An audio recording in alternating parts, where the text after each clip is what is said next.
to Varakta Nick. Oh! Oh, hello, all you ghouls, gals, creeps, and mutants. Welcome back to the Punk Rock Horror Podcast. I'm Zach. You may remember me as bEastman, little B, big E. I was on the show that time when Krampus Cody was out on paternity leave. That's not true at all, guys. He was out fighting xenomorphs on a distant planet with the help of Uber Jason. Okay, that's not paternity leave. That's a secret fucking mission. Quit keeping secrets, Cody. We want the fucking truth.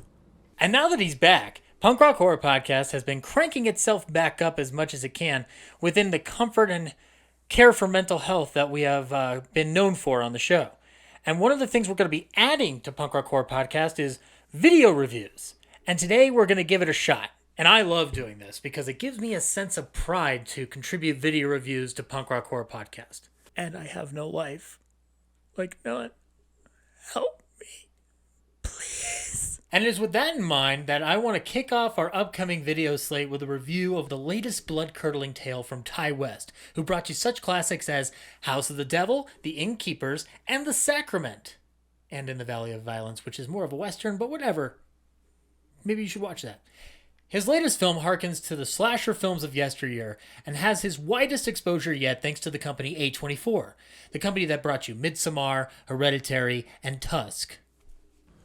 No one ever remembers the walrus, but I do. I remember. The water is wide, indeed. I remember you, Tusk. So with that in mind, let's step into the barren-looking barn house run by two sinister old folks and embrace the wild world of Ty West's X. X tells the story of a skeezy strip club owner named Wayne, who assembles a crew of folks to make a porno film called The Farmer's Daughter, in the wake of an emerging home video market that will surely please all the pervs. We have along for the job his girlfriend Maxine, a runaway who is chasing a life far from the one that she has led thus far. Bobby Lynn, a stripper from the club, chasing the fame and fortune sure to come her way just as Maxine. Jackson Hole, the lead actor in the piece, the filmmaker RJ, and RJ's girlfriend and crew member Lorraine. They arrive at the house of a man named Howard, and with whom Wayne has arranged for them to stay in the spare house so that they could film. And he hasn't told Howard that they're going to be filming a porno. Like, less said the better, right? As they begin to make their film and interact around the land that they are staying at, they find themselves slowly but surely falling prey to the warped machinations of Howard's wife, Pearl. And like any slasher film before it, the bodies hit the floor, as Drowning Pool once said. This is a film that has everything working in its favor thanks to West's desire to harken back to the slasher films of the 70s and 80s, drawing elements of rustic American setting like in the Texas Chainsaw Massacre, intriguing mysteries abound as in the first Friday the 13th entry, and the ever-popular element of sexual repression and retribution contained in the vast multitudes that the genre has possessed thus far. And just like those films before it, it carries a strong female protagonist in Mia Goth. Mia Goth as Maxine shows us by the film's end her grit and capable handling amid the devious machinations of the two villains.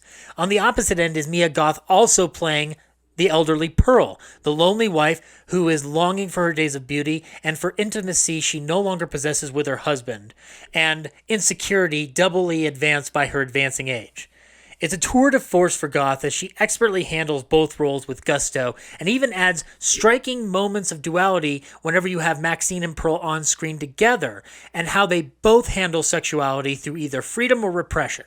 What's more, West expertly crafts a slow-building dread as he soaks in the atmosphere of 1979 Texas, even though the film was actually made in New Zealand in 3 different locations around the area. And that concludes our Geography of Gore seminar. And now I know you're all wanting to know one very specific thing. Zach, shut up and get to the gore! I'm getting to that. And with that comes a light spoiler warning. As much as West takes his time to get to the macabre, when he hits it hard. The kill count is unsparing, and while this won't be full of spoilers in specific detail, I can tell you that only one person will walk away. But not before carnage on a brutal and primarily practical scale. 2 kills in particular are quick, but just as devastating, while others are given traditional horror treatment that delights in the use of practical effects and clever devices from films past. West clearly delights in taking the same pacing cues from the past to let us bask in the terror rather than the quick-cut landscape that would hit as the 80s progressed to today. And he has no shame about it whatsoever. All for the better. For myself, I enjoyed every second that he used to expound upon the true terror that can be found underneath the material selling points of this picture. The killing scenes themselves, in many ways, end up telling us more about our villains. Yes, as each kill happens, the story of Howard and Pearl becomes more clear, and while you never get an absolute answer, you understand on a basic level what the fight by film's end will come to. X is a film that rewards film fans, horror fans, and fans of addressing the repercussions of a repressed outlook on sex through religion and generational upbringing.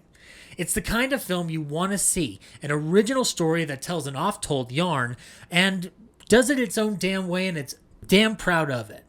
So I will say, if you're looking for an indie slasher that delivers on all of these levels, you will definitely want to check X out. Well, folks, that's going to wrap it up here for this Prhp review of X. I should really stop that.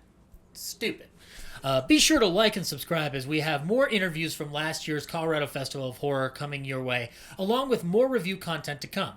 Be sure to subscribe to Punk Rock Horror Podcast on Apple Podcasts, Spotify, and Stitcher. And be sure to follow us on Twitter at officialprhp and on Instagram at Punk Rock Horror Podcast and on Facebook by searching Punk Rock Horror Podcast.